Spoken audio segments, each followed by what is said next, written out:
گلگت کے اندر باقر تیلی نے معاویہ رضی اللہ تعالیٰ عنہ اور ابو سفیان رضی اللہ تعالیٰ عنہ کی شان میں گستاخی کی۔ ہم یزید پہ لعنت کریں گے، معاویہ پہ لعنت کریں گے، ابو سفیان کے اوپر لعنت کریں گے، حمزہ کے اوپر لعنت کریں گے، لعنت کریں گے۔ اور ابھی تک اس معافی کی کوئی تلافی نہیں ہوئی۔ مسلمان دھرنا دیے بیٹھے ہیں اندیا امیر میں، اور حکومت اس بارے میں کچھ نہیں کر رہی۔ اس ایک باقر تیلی کو بچانے کے لیے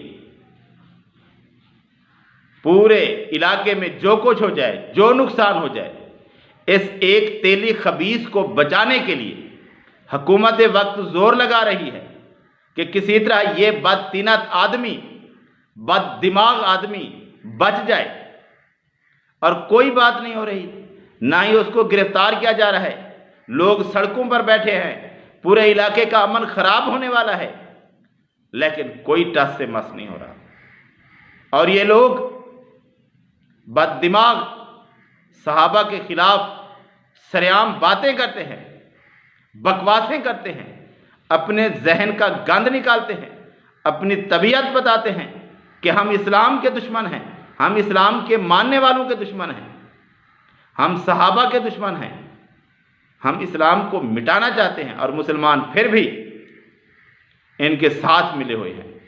اور یہ خبیث باقر تیلی جس نے صحابہ کی شان میں گستاخی کی، اس کو پکڑنے والا کوئی نہیں، اس کو جکڑنے والا قانون نہیں، قانون خاموش ہے، کیونکہ یہ تھوڑا سا طاقتور ہے ادھر۔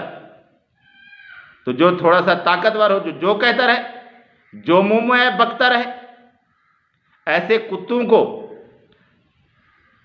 چھوڑنا نہیں چاہیے۔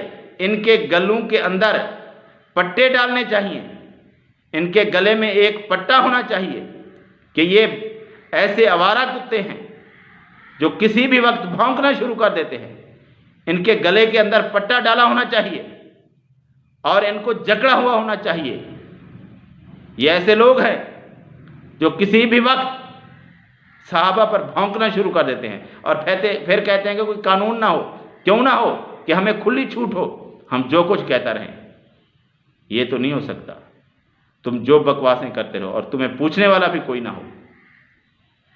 تو اس شخص کو حکومت جتنی جلدی گرفتار کر لے بہتر ہوگا، اور اس شخص کو کڑی سے کڑی سزا ملنی چاہیے کہ یہ بد مذہب بد دین شخص اپنے انجام کو پہنچے۔